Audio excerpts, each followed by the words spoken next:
C'est au bout de ce chemin pourtant si bucolique, au lieu-dit la Gaconnière, que la mort a frappé hier.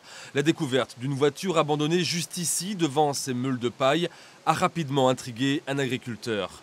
Une voiture dont la seule trace après saisie par les enquêteurs se résume à quelques éclats de vitres. Dans le coffre de la voiture gisait le corps sans vie d'un jeune homme de 28 ans. Un corps qui portait de très nombreuses blessures au thorax, des blessures provoquées par une ou plusieurs armes blanches. C'est ce que démontre l'autopsie pratiquée par l'Institut médico-légal de Poitiers.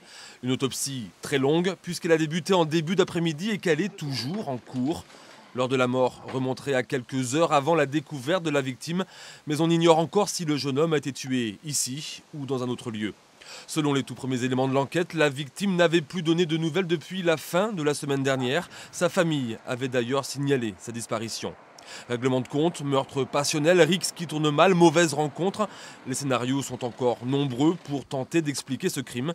Les indices recueillis sur place par les services de l'identification criminelle, mais aussi les auditions effectuées depuis hier, devraient permettre aux 6 enquêteurs chargés du dossier d'y voir plus clair dans cette affaire qui s'inscrit bien dans le cadre d'un homicide volontaire. Une affaire qui, 24 heures après la découverte du cadavre, reste particulièrement mystérieuse.